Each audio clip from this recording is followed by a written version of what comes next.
السلام عليك يا أبا عبد الله وعلى الأرواح التي حلت بفنائك عليك مني سلام الله أبدا ما بقيت وبقي الليل والنهار ولا جعله الله آخر العهد من زيارتك. السلام على الحسين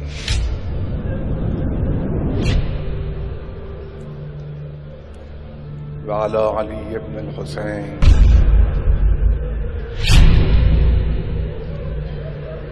وعلى أولاد الحسين وعلى أصحاب الحسين الذين بذلوا مهجهم دون الحسين عليه السلام.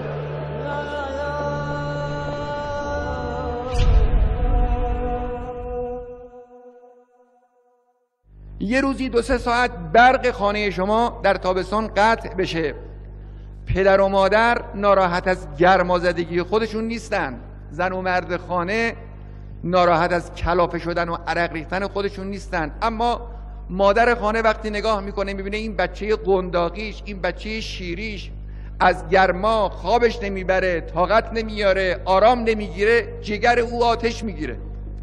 حالا شما در عصر عاشورا ببینید در خیمه های سید شهدا با اون گرما، با اون آتش، با اون تشنگی چه میگذشت به خاطر همین بچه کوچک.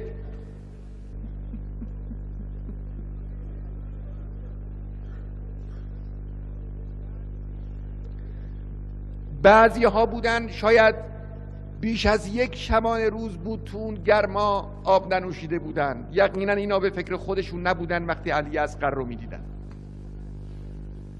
من گمان میکنم علت اصلی بردن علی اصغر به وسیله سید الشهدا به مقابل لشکر دشمن که امید بسیار ضعیفی بود که اینها دلشون بسوزه این مردم وحشی و آب بدن. علت اصلی این بود که امام حسین راه چاره دیگری نداشت، کار دیگری نمیتوانست بکنه. وقتی رفت طرف خیمه ها دید قوقا و هیاهو در خیمه ها همه رو فرا گرفته و این بچه کوچک آتشش، گرسنگیش، ناراحتیش همه رو تحت تاثیر قرار داده. حسین ابن علی مجبور شد این بچه رو در آغوش بگیره، اگرچه احتمال خیلی ضعیفی بود که آب به او داده بشه. البته اگر میخواستن آب بدن میتوانستن. یه بچه 6 ماهه مگر به چقدر آب رفع آتشش میشه؟ اگر به قدر نصف استکان آب به امام حسین میدادن رفع آتش علی اصغر میشد.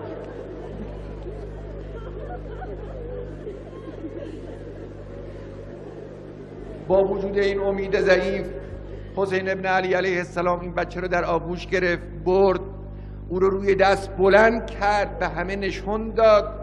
حالت خود این بچه تأثیر انگیز بود، هر دلی رو، هر دل سنگی رو یقینا به ترحم وادار میکرد.